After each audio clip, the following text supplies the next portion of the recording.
జోగి రమేష్ గారికి అధికారంలో ఉన్నప్పుడు చాలా విషయాలు మర్చిపోయారు. ఆయన ఇప్పుడు వచ్చేటప్పటికి ధర్మపన్నాగాలన్నీ చెప్తా ఉన్నారు.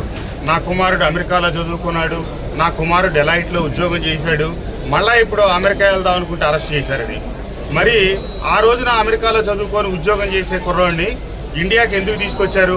అధికారం ఉంది కదా, నేను ఆల్రెడీ దోపిడీ కార్యక్రమాలు మొదలెట్టాను, నువ్వు నేను ఇద్దరం కలిపి నాతో పాటు తోడు దొంగ, నువ్వు ఇప్పుడు నుంచే ట్రైనింగ్ అవుదామని చెప్పి తీసుకొచ్చారా అని నాకు ఇప్పుడు అనుమానం వస్తూ ఉంది.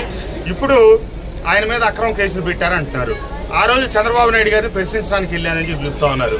మరి ప్రశ్నించడానికి వెళ్ళిన రోజున ప్రెస్లో మీరు ఏం మాట్లాడారు, ఈ రోజు ఏం మాట్లాడుతూ ఉన్నారు? ఒక భూమిని కొని అది వివాదాల్లో ఉందని, సిఐడి ఆధీనంలో ఉందని చెప్పి వాళ్ళకి తెలియని విషయం కాదు.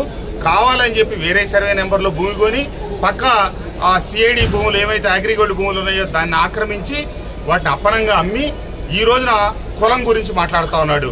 నేను ఒక బీసీని కాబట్టి, నేను ఒక గౌడు కులస్తుడిని కాబట్టి అని చెప్పి. అసలు నువ్వు గౌడు కులస్తుడు అయితే నీవు ఆ గౌడు కులంలో నుంచి పెరిగి పెద్దవాడయ్యి ఈ రోజున రాష్ట్ర మంత్రిగా ఎదిగి నువ్వు కనీసం నలుగురు గౌడ కులస్తులకైనా సాయం అందించావా జోగి రమేష్ గారని ప్రశ్నిస్తా ఉన్నా. ఎందుకంటే మీ అందరికి తెలియని ఒక చిన్న విషయాన్ని మీ అందరి దృష్టికి కూడా తీసుకురావాల్సిన అవసరం ఉంది. నేను మైలవరం నియోజకవర్గ శాసనసభ్యుడిగా ఉంటా. గడిచిన 5 సంవత్సరాల కాలంలో మైలవరం నియోజకవర్గంలో ఎన్ని సబ్స్టేషన్లు ఏర్పాటైతే వాటన్నిటిలో కూడా 4 షిఫ్ట్ ఆపరేటర్ పోస్టులు వస్తాయి.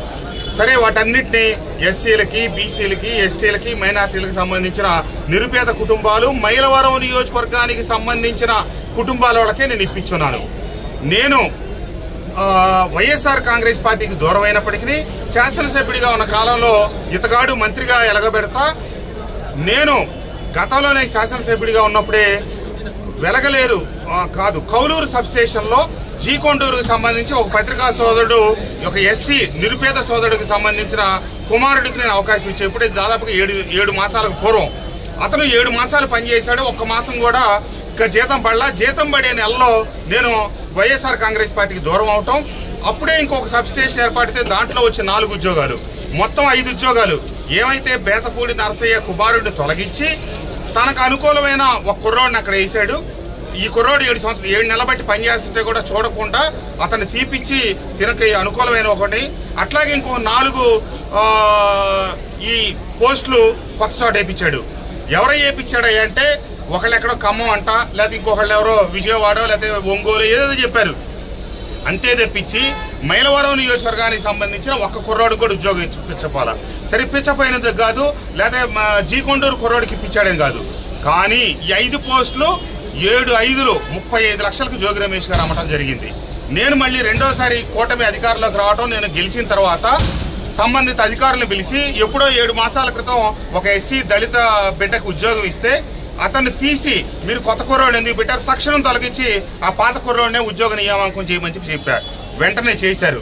చేయగానే ఇక్కడ జరిగిన తంతు అందరూ రాష్ట్ర ప్రజలకు తెలియదు కాబట్టి మీరు గమనించాలి. ఈ సమావేశం ద్వారా వెంటనే మా జీకొండూరుకు సంబంధించిన మా పెద్ద ఆయన ఉజూరు నరసింహారావు గారు, మా మండల పార్టీ అధ్యక్షులు పజ్జూరు వెంకయ్య గారు కలిపి ఆ కుర్రోడిని నా దగ్గర తీసుకొచ్చారు. ఎవరయ్యా అంటే ఆ కుర్రోడు గౌడ సామాజిక వర్గానికి సంబంధించిన యువకుడు. సరే, ఆ కుర్రోడిని నా దగ్గరకు తీసుకొచ్చినప్పుడు సార్ మా పెద్ద ఆయన చెప్పారు, ఆ కుర్రోడికి జోగి రమేష్ ఇప్పించింది ఈ కుర్రోడినే, మీరు ఈ కుర్రోడిని తీసేసి గతంలో ఉన్నటువంటి ఎస్సీ కుర్రోడినే పెట్టమన్నారంట అని చెప్పారు. సరే, ఆ కుర్రోడిని పిలిచిన అడిగా, బాబు 7 మాసాలు బట్టి అక్కడ ఒక ఎస్సీ కుర్రోడు పనిచేస్తున్నాడు, దాంట్లో మరి నువ్వు వచ్చి దూరి ఉద్యోగం లాక్కోవటం, అతను తినే పళ్ళాన్ని లాక్కోవటం ధర్మమేనా అని అడిగాడు. అడిగితే సార్ తప్పే, నేను పొరపాటే చేశాను, కానీ వాళ్ళ పెద్దవాళ్ళు ఎవరు ఉన్నారు, ఏదో కుర్రోడు జీవితంలో స్థిరపడతాడు అని చెప్పి మేము ఆత్రపడి ఆ ఎస్సీ కుర్రోడిది లాక్కొని జోగి రమేష్ ఇప్పిస్తే మా వాడికి ఉద్యోగం ఇచ్చామండి అని చెప్పి అన్నాడు. అది తప్పు. మీకు కావాలంటే కొత్త సబ్ స్టేషన్ వస్తుంది, దాంట్లో మీ పిల్లోడికి ఉద్యోగం ఇప్పిస్తా, కానీ 7 మాసాలు బట్టి ఉద్యోగం చేయిస్తా, అదే నెల జీతం పడేటప్పుడు ఆ కుర్రోడికి జీతం పడకుండా లాక్కోవడం తప్పు అని చెప్పి నేను చెప్పిన తర్వాత ఆ కుటుంబం నాకేం చెప్పారంటే, మేము జోగి రమేష్కి 7 లక్షల రూపాయలు డబ్బులు ఇస్తే ఈ ఉద్యోగం వేశాడు సార్, ఇప్పుడు కనుక మరి ఈ ఉద్యోగం మీరు తీసేస్తే మా 7 లక్షల డబ్బులు పోతాయి అన్నారు. నేను ఆశ్చర్యపోయా. అంటే తోటి గౌడ సామాజిక వర్గానికి సంబంధించిన పిల్లోడికి ఉద్యోగం ఇవ్వడానికి 7 లక్షల రూపాయలు వసూలు చేశాడు. మా పెద్ద ఆయనే తీసుకొచ్చారు. సరే, ఉయ్యూరు నరసింహారావు గారు నా పక్కనే ఉన్నారు. ఇదేంటి 7 లక్షలు ఇవ్వటం ఏంటంటే, సార్ మేము 5గురు చేరాం, 5గురి దగ్గర 7 35 లక్షల రూపాయలు తీసుకుని మాకు ఉద్యోగాలు వేశారు సార్ అని చెప్పారు. నేను చెప్పా, అయితే మీరు వెళ్ళి ఇప్పుడు ఈ ఉద్యోగానికి డబ్బుకు సంబంధం లేదు, మీరు వెళ్ళి వాళ్ళనే డబ్బులు అడగండి, ఇవ్వకపోతే కనుక అప్పుడు చూద్దామని చెప్పా. కాదు సార్ మా డబ్బులు వాళ్ళు ఎవరన్నారు. మీరు ఎందుకు అడగండి, ఇవ్వకపోతే గనక వాళ్ళ మీద ఏ చర్యలు తీసుకోవాలి అప్పుడు తీసుకుందామని చెప్పాను. సరే తర్వాత వెళ్ళి అడిగారంట, వారానికి ఇస్తామన్నారంట. వారానికి 7 లక్షల రూపాయలు వెనక్కి ఇచ్చారు. ఇది జోగి రమేష్ గారు గౌడు కులానికి చేసిన సేవ. సొంత